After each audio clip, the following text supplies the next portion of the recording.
You're watching Global Trade This Week with Pete Mento and Doug Draper.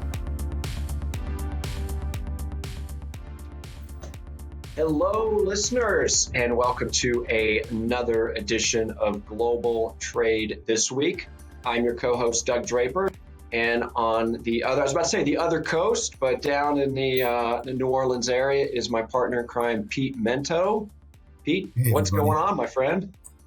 Just trying to recover from Jazz Festin' all weekend, bud. That's the extent of my life. Yep. We'll get to that later, though. That is exactly right. That's exactly right. So we're just going to jump into it. Obviously, the show wouldn't, Pete and I wouldn't be here. The show wouldn't be part of the way it is without our friends at CAP Logistics. We joke about turning levers and pushing buttons, but they're the ones that make it happen. So please visit caplogistics.com when you can. And with that, we're just going to jump into this sucker, Pete. I know you've had one hell of a weekend. You got some great topics, so let her rip. All right, buddy. So we're going to start with some obvious stuff this week, maybe even a little bit too obvious. I feel like it might be a little too on the nose, but 10 hours ago, we had the official, which you got to do the air quotes whenever we talk about Chinese data, the official data from the Chinese economic, I don't know what you call them, oversight committee, who has said that they have not seen the economic growth that they were expecting last month. Yeah, no kidding. So, I mean, you close down their largest economy because of COVID issues, and it probably shouldn't come as a surprise. So let's put this in perspective. China's economy grows like a bonfire that you're pouring gas on it. It's one of the only ones where this happens. So they were, in March, they had year-over-year growth from last year's exports of 15.7%. So when you look at last March's export growth versus the year before, even with the down economy, this year down economy versus the year before with COVID still, that economy still raging, it grew 15.7% over last year. Mm-hmm. That's incredible. But in April, growth was only at 3.7%. So what we're seeing in almost all the news reports, buddy, is that we're saying this has everything to do with China locking down its economy and very little to do with global consumption being down. I think that we're being a little bit, we're kidding ourselves if we think that these numbers don't have anything to do with the fact that the world's economy is beginning to slow down, even though these are always trailing indicators. Of course, not all of that dropping to 3.7% could be from shutdowns, but I think a lot of this has to do as well with the fact that we're beginning to see a slowing down of consumer spending. And I'm telling you, buddy, from 15.7 to 3.7, that is a massive drop in export growth. Yeah. Well, I'm still a believer of the roaring 20s. Like I said, it shifted from goods. Now we're into services. So stuff and junk and things that we don't need, we're not buying anymore. But I also think that the numbers that we're comparing it against were so crazy last year. I mean, you look at let's forget March of last year, right? Let's baseline something that's a little bit normal, that's not COVID related. But I don't know how you can not do that, right? Because it is what it is in the COVID situation. But yeah, it's a downturn, but last year was crazy, right? So I think it's a dramatic comparison, which will get a headline, but we're not done with this thing yet, my man. We're going to be experiencing services and rocking and rolling. So that's my 2 cents on it. They're telling us today that the lockdowns in Shanghai will go until May, the end of May. And so we'll probably get the May numbers at some point around now in June. But June, it should be guns blazing with everybody trying to import as much as they can for the back to school, Christmas. It's all going to happen at once. So we'll find out, bud. We're going to see what these numbers look like and how much of that we can attribute to trying to catch up to stock versus consumer slowdown. But we'll see, buddy. We'll see. Yeah, that's a good indicator. The next round as far as back to school and the holidays coming up. So, all right, Pete, I'm going to jump into a little bit of your territory here and talk about tariffs. So this is the topic would be the unintended consequences of higher tariffs hit the solar industry. So there's this one company out in California, Auxin, AUXIN, which kind of raised their hand and said, hey, we make solar panels here in the US, and we think that China is kind of circumventing the rules, and they're importing their products through Cambodia and Thailand, Malaysia, and that kind of area. And hey, we need the U.S. Department of Commerce to kind of jump in here and check something out and do an inspection. So the Department of Commerce is doing that, and the reason that the countervailance and the anti-dumping for solar panels is, I think, at 31%. That was set up back in Obama era when they were trying to increase domestic manufacturing, which is part of the reason for tariffs in general. But what's transpired is that nobody wants to import anything related to solar because they're afraid, the importer, the American company, is afraid there may be reactionary or back duties and taxes on things that they would purchase. And so what's transpired is that the U.S. does not make enough product that they want to put on roofs and lands and solar gardens. And so I think I read a statistic that 80% we still have to import to meet the demand of residential and commercial and solar gardens. So we still need to import. And the companies that make stuff in the U.S., hey, that's great, but it's not enough. And nobody's importing anything because they're freaked out that they're going to have these duties that will come pay after the fact. So the solar industry is in a little bit of a quandary here. And the funny thing, when push comes to shove, you start pointing fingers, you start leaning down on each other.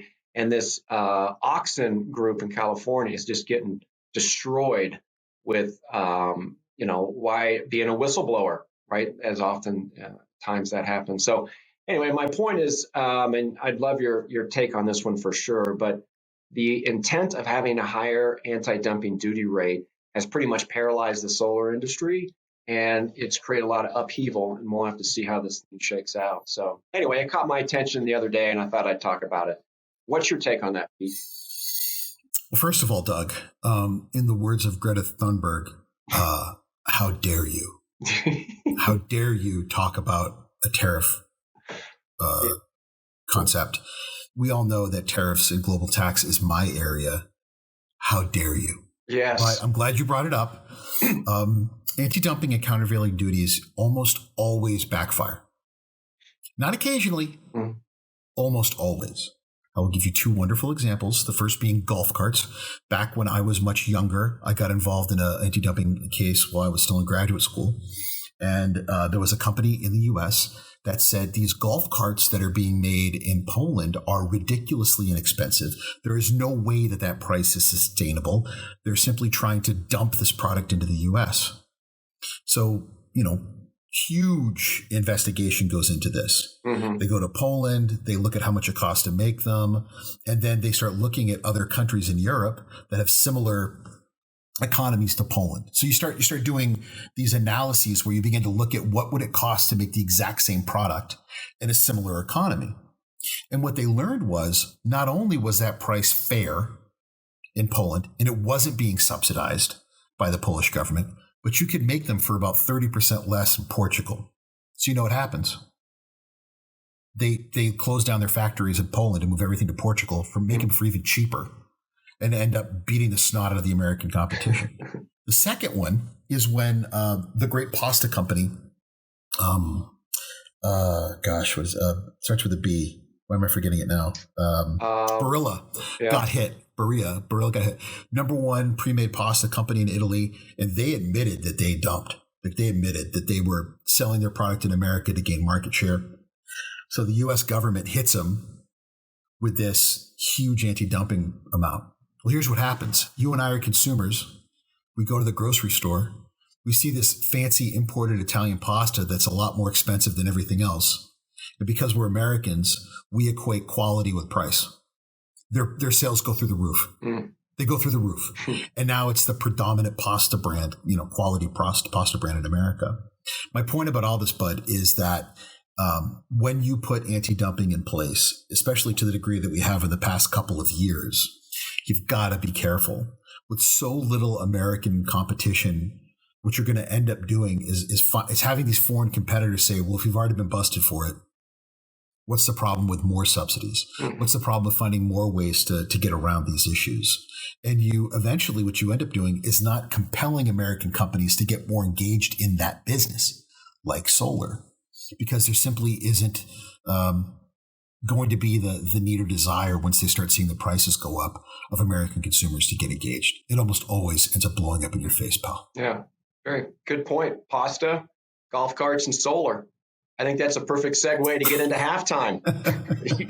Halftime, buddy. You got a good one. Yeah, welcome to halftime. Yeah. From our great friends at Cap Logistics. We can't do what we do without you. Cap Logistics is wonderful in that they allow us to every week come on here and talk about what we don't believe is happening, but what probably will happen with regards to global trade. And man, Doug, we are just killing it this year as far as predictions go. So yeah, I think we can have a couple I told you so moments there. But halftime this week, we've got some fun ones, pal. Do you want me to go first? Is that what we're doing? No, I'll go first because I think yours is anyway, we'll leave it for the audience, but I think yours has some more pep. But Pete, I wanted this in our audience to tell me which one of these is a true statement, and which one not. And it's related to my favorite topic.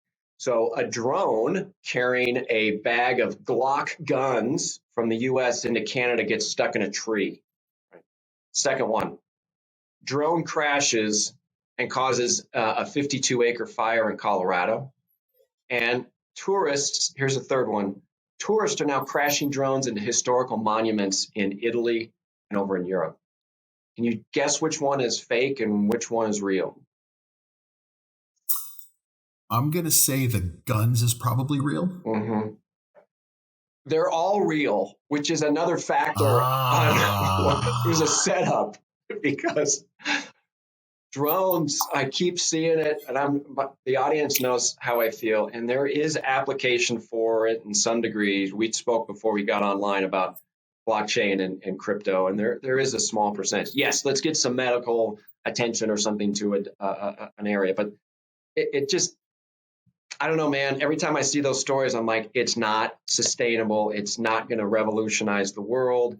And it's just going to be nichey, and it's not going to really do anything, and it's going to go away. Those are three examples of what I'm talking about. Oh, Doug, you're so wrong. You're just so wrong. You have this compulsion to just hate them. Mm-hmm. And I get it. I think at this point, you're so far down the rabbit hole, you refuse to admit that there are all kinds of applications for drones that are going to be useful and helpful to society. Yeah. And when I say drone, all I mean is pilotless aircraft. And I'm telling you, dude, when we first started using manned flight, it wasn't exactly safe. People were worried about the moral and ethical implications of it. And when it was first militarized and used in war, it was terrifying. But all the civilian applications that came from it were incredible. This is going to be a similar historical tract. I think that maybe you need to just stop being angry about it and accept it. Mm-hmm. I'm going to buy you a drone. It's going to become your new hobby. You can take your drone out in Colorado, and maybe we'll get you one of those ones that follows you when you ski, with a GoPro camera on it, so that when you're skiing, it's taking video of you when you're doing all your beautiful stuff on the mountain with your family. Yeah. I think it's a great idea. Yeah. Keenan and I will upload some of that. Maybe you won't hate them as much if you start using one. Well, I don't necessarily hate drones. I hate the delivery aspect of it and how people are so excited about how it's going to revolutionize the final mile delivery. Skiing and checking out some of my moves on the slopes, I'm down with that. I'm cool with that. You don't get one without the other, pal. Yeah. Well, yeah. All right, man. All right. Well, my topic is I am old, and this weekend helped me to truly embrace the fact that I am turning into Grandpa Fussy Britches.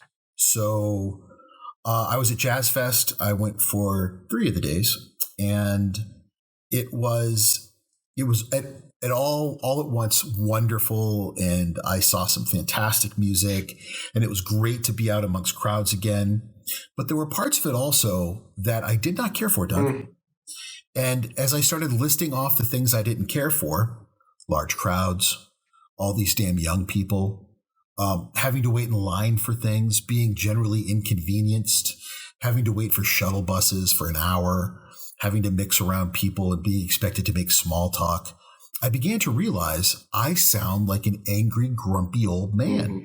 I don't know that I need to be in a crowd of, 100 and something thousand people listening to Jimmy Buffett, which I love, but then constantly being bumped into or seeing Stevie Nicks play in an open field and having people just say, I guess it's cool to have a line of 30 people walk in front of you on their way out while you're trying to enjoy music. I may be at the point now where I'm willing to pay a whole lot extra to not be inconvenienced by these kids. And by these kids, I mean practically anyone under 40 at this point.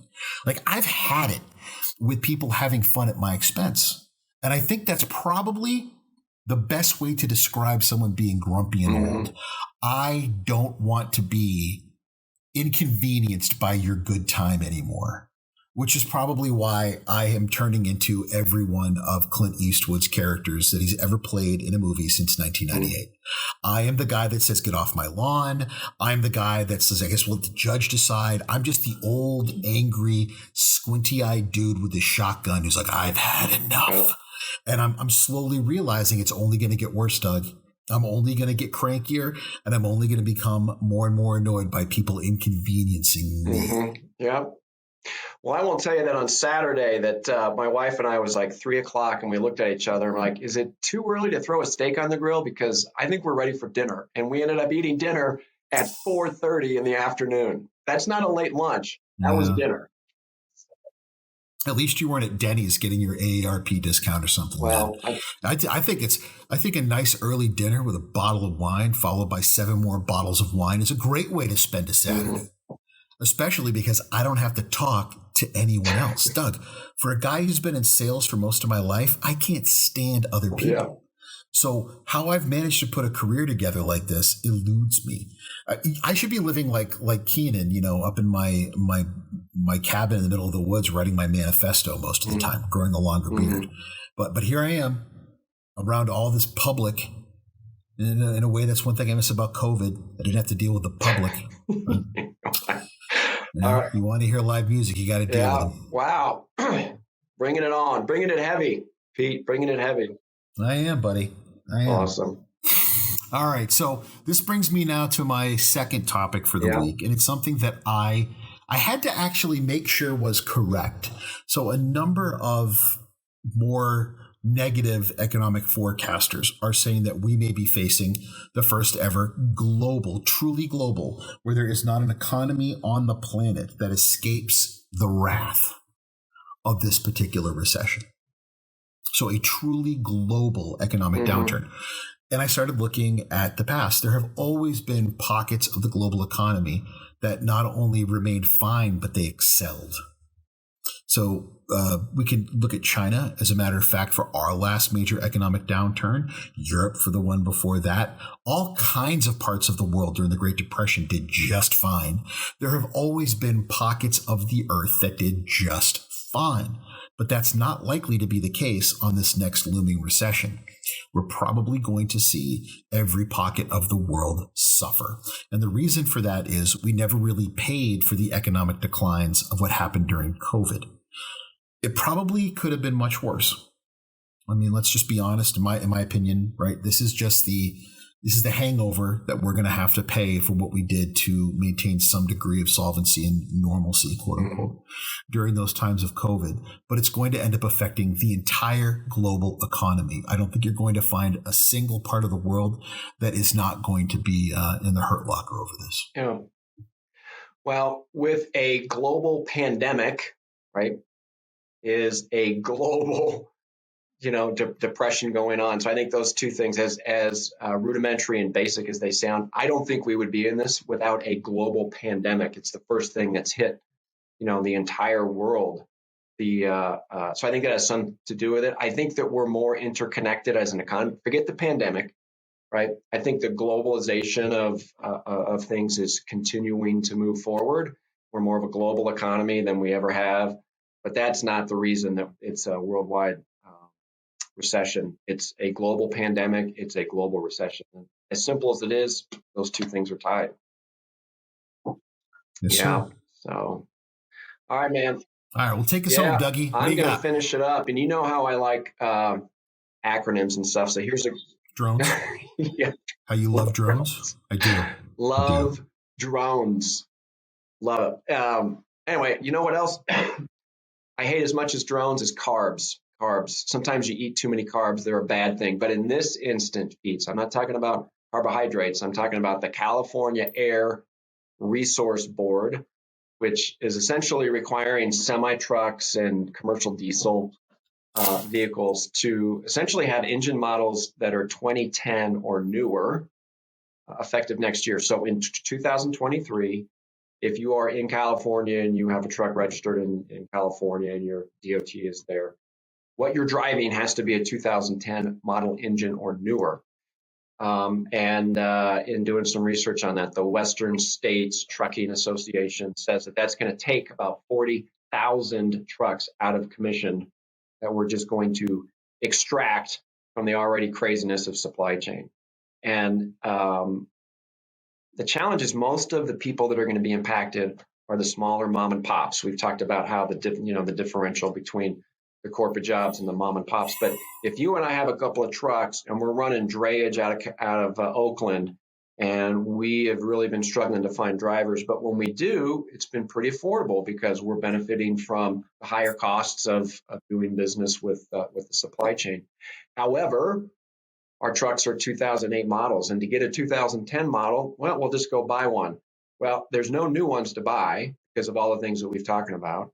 And because there's no new ones to buy, the ones that are used are like triple, right? Triple. So a $30,000 truck is now costing you, $90,000. So that's just not sustainable. So I think another example of the unintended consequences that if this ruling is not deferred or addressed, you're going to have a whole lot of capacity just plucked out of the system, which is going to continue to exacerbate the port situation because this is directly impacting California. So drayage, short haul, things of that nature. So I don't know. I was thinking that, Pete, I think Rosanna Dana said it once that if it's just goes to show you, if it's not, it's always something. It's not one thing or another. I totally botched that. I can't remember it, but it just goes to show you if it's not one thing, it's always another. Just another example of the unintended consequences because you're eating too many carbs.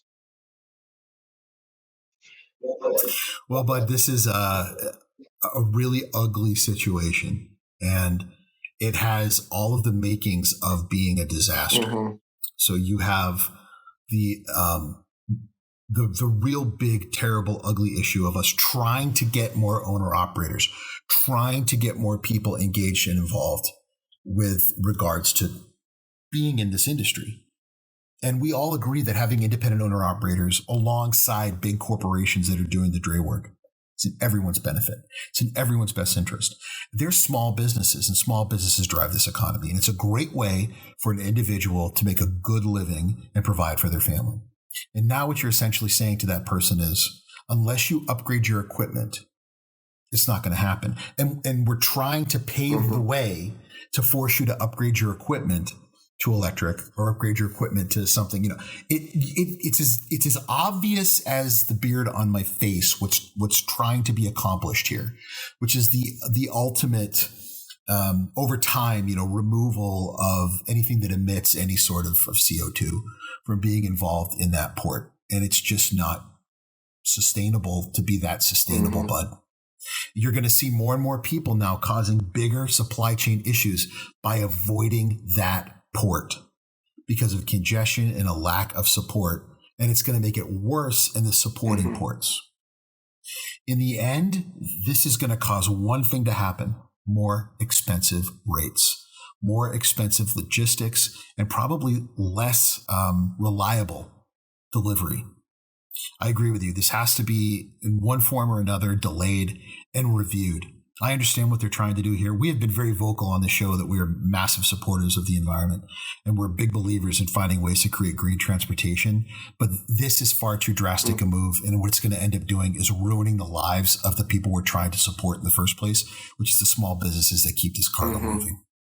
Hear, hear. Excellent way to end it. Love it. Well, that's going to do it for us this week on Global Trade This Week. Yep. Doug, you found some way to bring in more acronyms, which I'm sure we're going to hear more and more of. But you gave me a great idea, which I think Keenan needs to buy a drone with Bitcoin just to make us both very angry. That way he can combine both of the things that make us both insane into one particular situation. So we can have the official Global Trade This Week drone. Purchased by Sponsored Bitcoin, by just as both of us hate it. Right? Sponsored by Crypto.com. Exactly. Yeah. That way we can both absolutely hate it. But we can't do the show without our good friends at Cap Logistics, and it wouldn't survive without you, our listeners, our viewers, and our audience. We really can't thank you enough for supporting us. We can't thank Cap Logistics enough for making it happen. We can't thank Keenan enough, but we always try every week for what he does behind the scenes to keep this thing going. Doug, it's always a pleasure, and I can't wait to work with you again next week. You got it. So All right. Travel safe, my friend. Take care.